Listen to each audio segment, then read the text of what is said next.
পরদিন সকালে কায়ানের ঘুম ভাঙল। মাথাটা যেন একটা লোহার হাতুড়ি দিয়ে কি অনবরত পিটিয়ে চলেছে। কায়ান কপালে হাত দিয়ে ধীর পায়ে বিছানায় উঠে বসল। আর তখনই কালকের স্মৃতি মস্তিষ্কে এসে বিঁধতে লাগলো। কাল রাতের একটি দৃশ্য। ঠিক তখনই ঘরের দরজার পাল্লাটা আলতো করে নড়ে ওঠে। কায়ান হাত সরিয়ে তাকালো। দরজার চৌকাঠে এসে দাঁড়িয়েছে নুরাইন। তার গা থেকে কাল রাতের লাল বেনারসি উধাও। তার বদলে পরনে অত্যন্ত সাধারণ একটি হালকা রঙের সুতি সালোয়ার কামিজ, চুলগুলো টেনে পিছনে খোপা করা। কায়ান বিছানায় বসা অবস্থায় আড়ষ্ট হয়ে গেল। গলাটা পরিষ্কার করে নিচু স্বরে বলল, কিছু বলবেন? নুরাইন এক কদম এগিয়ে ঘরের ভেতরে এলো। কায়ানের থেকে এক নিরাপদ দূরত্ব বজায় রেখে দাঁড়ালো। হ্যাঁ, কিছু কথা স্পষ্ট করা দরকার। কাল রাতে যা হয়েছে সেটাকে আমি একটা দুঃস্বপ্ন ভেবে ভুলে যেতে চাই, কারণ ওই নোংরামির পুনরাবৃত্তি এই ঘরে আর কোনোদিনও হবে না। নুরাইন এক মুহূর্ত থামল, তার চোখ জোড়া জানালার বাইরের আকাশের দিকে গেল। তারপর আবার কায়ানের উপর স্থির হলো। এই বিয়েটা আমি খুব ভালো করেই জানি তুমি নিজের ইচ্ছেতে করনি। ঠিক একইভাবে আমিও এই সংসারে বসতে চাইনি। আমি এই বিয়েতে রাজি হয়েছি শুধুমাত্র মায়ের জন্য। তাই আমার প্রস্তাব খুব সহজ। মায়ের সামনে আমাদের সব কিছু একদম স্বাভাবিক দেখাতে হবে। আমরা যে যার মতো করে বাঁচব। আমি তোমার জীবনে কোনো অধিকার ফলাবো না, আর তুমিও আমার ব্যক্তিগত পরিধিতে পা রাখার চেষ্টা করবে না। আমাদের সম্পর্কটা হবে শুধু একটা অলিখিত চুক্তির। নুরাইনের এই পরিপক্ক ক্ষুরোদার বাস্তবসম্মত কথাগুলো শুনে কায়ান এক অদ্ভুত ঘোরের মধ্যে পড়ে গেল। নুরাইন আর কোনো উত্তরে অপেক্ষা করল না। তার কথা শেষ করে অত্যন্ত ধীর মাপা কদমে ঘর থেকে বেরিয়ে গেল। কায়ান বিছানায় একা বসে রইল। কায়ানের ভিতরে অশান্ত ঝড়টাকে এক নতুন মোড় এনে দাঁড় করিয়ে দিল। ঠিক তখনই তার ফোনের তীক্ষ্ণ রিংটোনটা পুরো ঘরের নিস্তব্ধতা ভেঙে দিল। স্ক্রিনের দিকে তাকাতেও কায়ানের চোখ দুটো সংকুচিত হয়ে এলো। ডিসপ্লেতে ভেসে উঠেছে তার গার্লফ্রেন্ড জেনির নাম।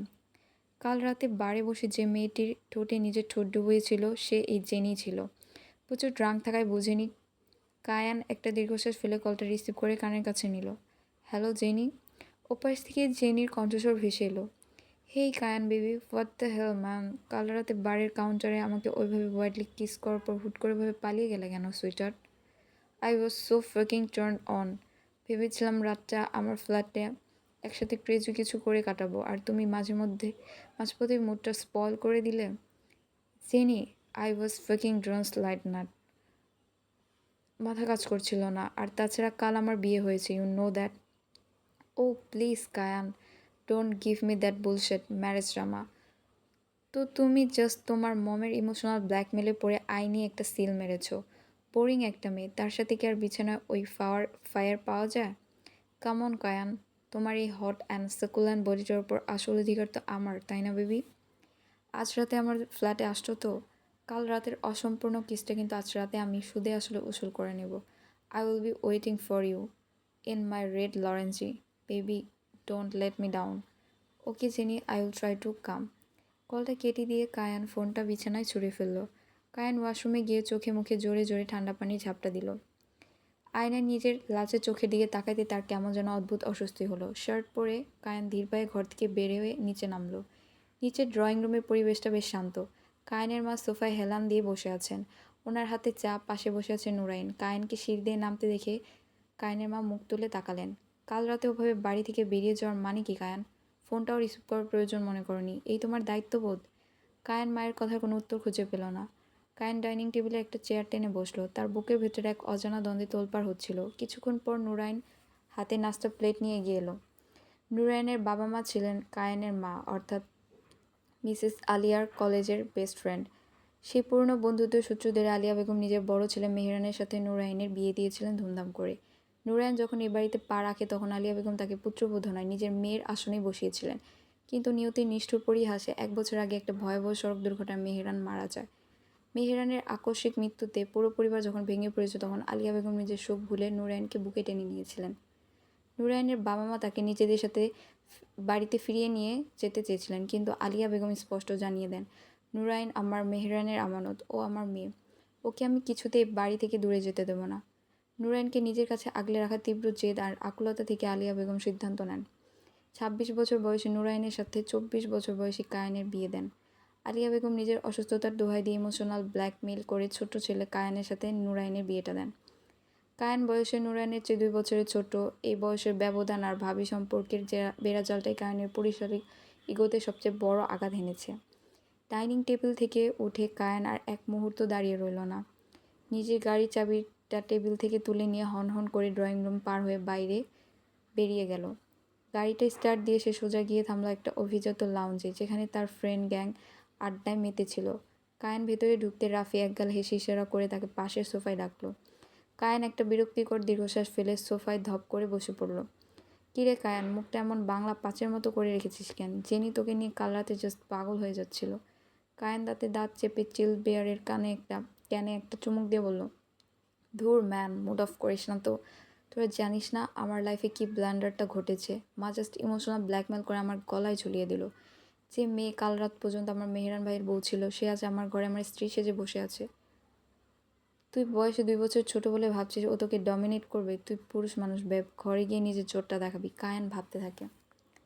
রাত প্রায় একটা ছুঁই ছুঁই। কায়ান 18 বছর বয়সে পড়াশোনার জন্য দেশের বাইরে চলে গিয়েছিল। আমেরিকা একা একা বিলাসবহুল জীবন কাটানোয় সে চরম বেপরোয়া বিগড়ে যাওয়া এক যুবকে পরিণত হয়েছে। বাড়ি ফিরেছে মাত্র 15 দিন হলো। অবাধ স্বাধীনতা আর রাতের নেশা তার রক্তে এমনভাবে মিশে গেছে যে পারিবারিক নিয়মের কোনো তোয়াক্কাই সে করে না। সোফায় বসে মিসেস আলিয়া খানের জন্য ওনার চিন্তা শেষ নেই। ঠিক তখনই নিজের ঘর থেকে বের হয়ে এলো নুরাইন। পরনে একটি সাধারণ সুতি সালোয়ার কামিজ, কাঁধে ওড়না জড়ানো। নুরাইন দেখলো মা এখনও জেগে আছেন। ধীর পায়ে ওনার পাশে এসে বসলো। মা, আপনি এখনও জেগে আছেন? শরীরটা খারাপ করবে তো, রুমে গিয়ে শুয়ে পড়ুন। কায়ান এখনও বাড়ি ফিরল না। মায়ের এই আকুলতা চোখের জল নুরাইনের মনকে নাড়া দিল। মা, আপনি একদম চিন্তা করবেন না, আমি আছি তো। আপনি রুমে যান, আমি ড্রাইভার আঙ্কেলকে সাথে নিয়ে গাড়ি করে যাচ্ছি। আশেপাশে পরিচিত জায়গাগুলোতে একবার খুঁজে দেখে আসো কোথায়। আমি ওকে ঠিকই ফিরিয়ে আনবো, আপনি শান্ত হন। নুরাইনের এই কথায় আলিয়া বেগম যেন একটু স্বস্তি পেলেন। নুরাইন নিচে নেমে গ্যারেজের পাশে থাকা বিশ্বস্ত ড্রাইভার শওকত আঙ্কেলকে ডেকে তুলল। ড্রাইভারও চটপট গাড়ি বের করলো। গাড়ির পিছনের সিটে বসে নুরাইন বসে। তখন তার মাথায় প্রথম ধাক্কাটা এলো। খুঁজতে তো বের হলাম, কিন্তু কায়ানকে আমি কোথায় পাবো? ঠিক তখনই নুরাইনের মনে পড়ল, বাড়ি থেকে বের হওয়ার সময় সে মায়ের ফোন থেকে কায়ানের পার্সোনাল নাম্বারটা নিজের ফোনে সেভ করে নিয়ে এসেছিল। এরপর কাউকে ফোন দিয়ে বলল, প্লিজ এই নাম্বারের লাইভ জিপিএস লোকেশনটা আমার ট্র্যাক করে জাস্ট 2 মিনিটের মধ্যে টেক্সট করো, খুব এমার্জেন্সি। ফোনটা রেখে নুরাইন জানালার বাইরে তাকালো। ঘুটঘুটে অন্ধকার রাস্তা, 2-1 ফোঁটা বৃষ্টি তখনও পড়ছে। ঠিক 2.5 মিনিটের মাথায় নুরাইনের ফোনে একটা নোটিফিকেশন টোন বেজে উঠল।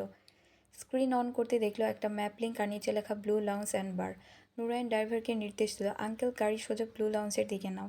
ব্লু লাউঞ্জের ভিতরে ডান্স ফ্লোরের ঠিক মাঝখানে ডান্স করছিল কায়ান। তার পরনের শার্টের ওপরে 3টে বোতাম খোলা। কায়ানের শরীরে একদম লতার মতো লেপ্টে আছে jenny.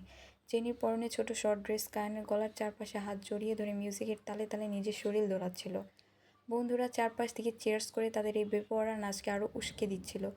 You are so hot tonight Kayan baby. Kayan হুট করে ডান্স ফ্লোরের এন্ট্রান্স গেটের দিকে তাকালো। আর তাকানো মাত্রই তার মস্তিষ্কের সমস্ত অ্যালকোহলের নেশা 1 সেকেন্ডে কেটে জল হয়ে গেল। লেজার লাইটের রঙিন আলোর ছটার ঠিক বিপরীতের সামনে এসে দাঁড়িয়েছে নুরাইন। এই তীব্র পরিবেশে নুরাইনের পরনে সাদা একটা সুতির সালোয়ার কামিজ। তার কাজল কালো চোখ দুটো সোজা গিয়ে স্থির হয়েছে ডান্স ফ্লোরে জেনির কোমরে হাত দিয়ে রাখা কায়ানের ওপর। চারপাশে উগ্র উল্লাস আর মদের গন্ধের মাঝে নুরাইনকে দেখতে ঠিক যেন অন্যরকম পরী লাগছে। কায়ান স্তব্ধ হয়ে চোখ বড় বড় করে জেনিকে জড়িয়ে ধরা অবস্থায় নুরাইনের দিকে তাকিয়ে রইল। চলবে।